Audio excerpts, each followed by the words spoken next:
Hello and welcome to our review for the new Roto Grip Tour Dynam-X. The TD releases on August 18th with the clone. I also have a review up for that one if you're interested in it as well. Before we get started, big shout out and thanks as always to Royal Crest Lanes. They're a big part of bringing these videos to you. All it takes is a text and we have everything we need. Also, my code ROSEDOLL10 will get you 10% off your order at checkout at CoolWick, and if you check the description, you'll find a bunch of helpful links and information, including our personal specs and a link to buy the TD at Bowler's Mart. I do receive a 5% commission on all sales through the link. While there's a ton to talk about with the clone from a few different angles, this one is really straightforward. Storm used to play it safe. Everything they made for a while felt like it was generic and either designed to appeal to the widest demographic possible, or it was something easy like an IQ Emerald to make a few bucks. Roto was the big and bold company. Let's just go for it and see what works, and realistically, the majority of it did. Now with Global in the mix, it feels like that's given them some breathing room to really target specific reactions with all three companies, and this is yet another absolute banger that lives up to or exceeds the standard they've set over the last solid year. The Tour Dynam-X features the Rondeur Tour Core, same core shape, but significantly different numbers from the original Rondeur Core in the Rubicon series, that comes in at a 247 RG, 026 differential, and an 010 intermediate diff or PSA strength in 15 pounds, which makes it basically a mild ASIM IQ Tour. They won't say this in as many words either, but it's also basically an Obsession Tour type idea. Super low RG, very low differential, and medium asymmetry, plus the Tour Tracks cover, which they say is based on the VTC formula from the Hypes and Hustles. I definitely agree it's in that strength zone. I think VTC is one of the best covers on the market, and think it was a great choice to modify it for this ball given the reaction they were targeting. Angel's layout is the same as always, 4 5/8 by 3.5 by 2.5. It's a strong but balanced layout meant to just let the ball do what it was designed to do rather than stretch it or tweak it in one way or the other. Mine is my typical ASIM layout of 4 3/4 by 3.5 by 3.5. The pin is in the ring finger for reference. I really like how this layout splits the gap between pin up and pin down. We've also adjusted the surface as usual down to 1000 with Jayhawk Bowling Supply's Diamond Dust pads on a resurfacing machine for both of us, then finished with React-A-Scuff for her to get the ball to a 3000-ish grit sheen. I went a different direction from the shine this time. Since this ball has a very specific purpose, I wanted to go with it, so I finished mine with a 2000 pad to return it to the box finish. In addition, with the original Rubicon being a very similar type of ball that the tour players all threw a lot, I used this as an excuse to drill a fresh one. We'll see that comparison later in the video. Same layout, same surface prep. We're on Kegel Chromium, which is our typical test pattern. It comes in at 42 feet long, 25.5 mils, and just under a 7-to-1 ratio, so it's on the high side of medium for both length and volume, and is not as forgiving as a house pattern, but it's not as challenging as a sport pattern. Angel's up first. I'll give you a minute to take a look, and then we'll start breaking it down.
First and most important, this is a very IQ Tour type of idea. This is meant for control.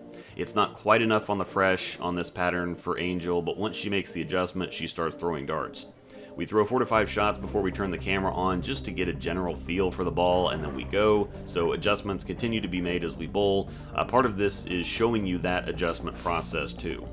The overall shape is very familiar to the Rubicon and Hype Solid, a little less ball than the Rubicon, but with the core being the same shape, the shape similarity makes, the reaction shape similarity makes sense. And then with the cover being similar to VTC, the Hype Solid familiarity also makes sense. It's a perfect ball down from the clone. Be sure to check that video out. It's also going to be a sport killer. I will also have that as a comparison here in a minute. Now once that ball becomes too much, it's a nice drop down into the TD. Once Angel gets comfortable, it's an easy walk down the side, and it's basically impossible for her to miss the pocket with. Naturally, there will be a flat corner here and there. It's designed to be rolling and controllable, but the little bit of asymmetry tweaks it just enough to get 10 more often than an IQ Tour. She has an obscene amount of miss room left and a surprising amount of miss room right. I mentioned with the Zen Gold label that Global could just discontinue the Zen, and I feel the same way about the IQ Tour now with the TD in existence. There's nothing the IQ TS does that the TD can't do better. I always tell people, better is relative, but the TD is a refined IQ Tour, point blank. Since I mentioned the clone, that's what I'm going to compare it to, so let's take a look and I'll catch up in a minute.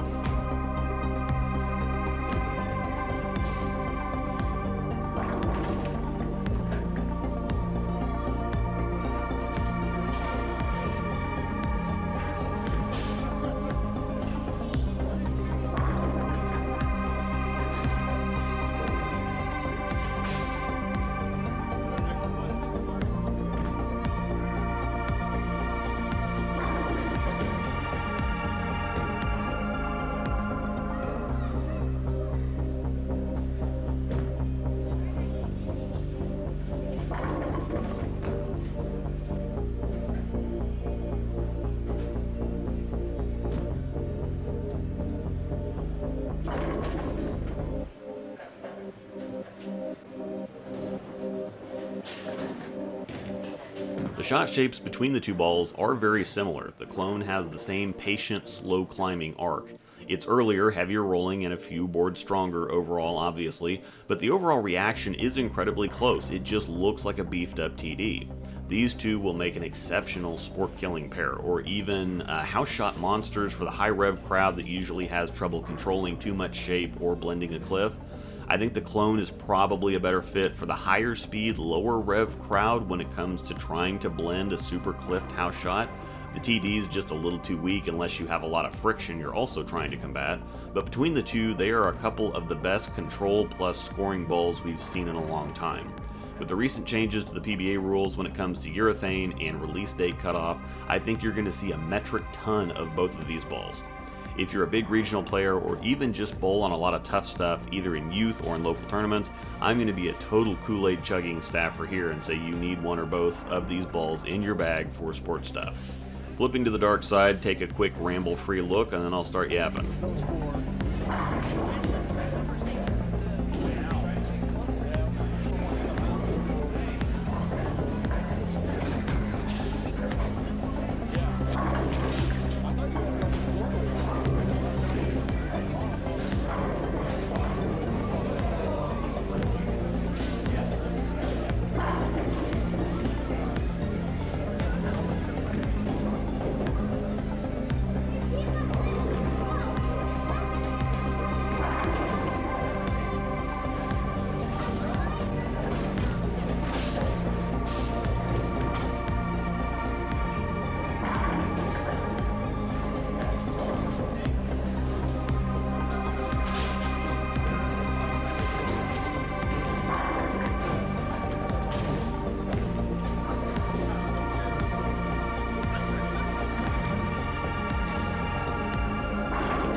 This is an extremely obvious point, but this is lefty heaven. If you're a lefty, you need this ball. I'm sorry, I hate saying stuff like this because it sounds like hype and nonsense meant to move product, but tell me you didn't get that impression already.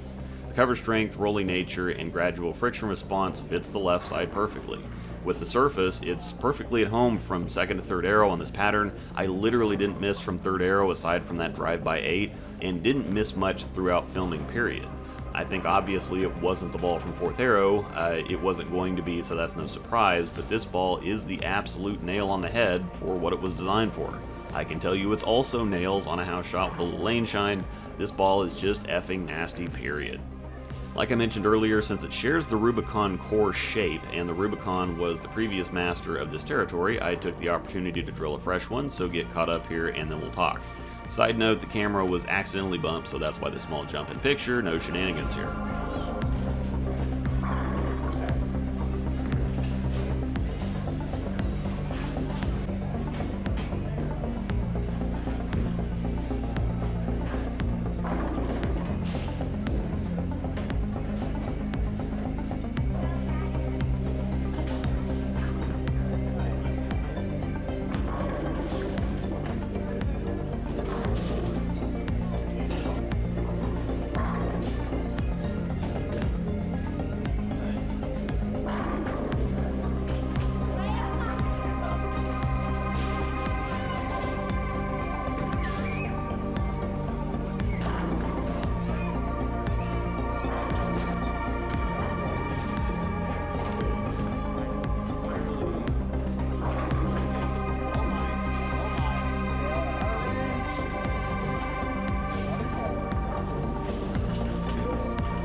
The Rubicon is a little stronger and a little sharper, but they're closer than I expected given the difference on paper. E-Trax isn't terribly different from VTC, and I'd imagine that Tour-Trax is between the two, but the differential of the Rubicon is literally double that of the Tour Dynam-X. That equals more flare, which equals more separation of the oil rings on the ball, which equals more fresh cover exposed to the lane, which equals more traction. The Tour Dynam-X is a slightly smoother, slightly weaker Rubicon, and I know that that's music to most people's ears. I was a big fan of my original Rubicon, but it was a little too strong and quick to use very often. I did have a stronger layout on it. I definitely prefer this layout and will get a lot of use out of it, but I think you can tell if I wouldn't have been able to find an original Rubicon, the TD is more than a serviceable replacement. It's not the Rubicon, but it retains the spirit of the ball reaction and what it was designed for. I'll have plenty of comparisons coming, I hope. I keep promising that and keep getting busy, but there's all kinds of stuff I want to take a look at, all kinds of great stuff that just came out, and all kinds of great stuff that's about to come out. Remember, release day is August 18th. It's dropping with the clone. That video is linked at the end of this one in the More Videos box. Down in the description is a link to Bowler's Mart that will get one ordered for you, and of course don't forget my code ROSEDAL10 to get 10% off your order at checkout at CoolWick. Thanks for watching, and may the strikes be with you.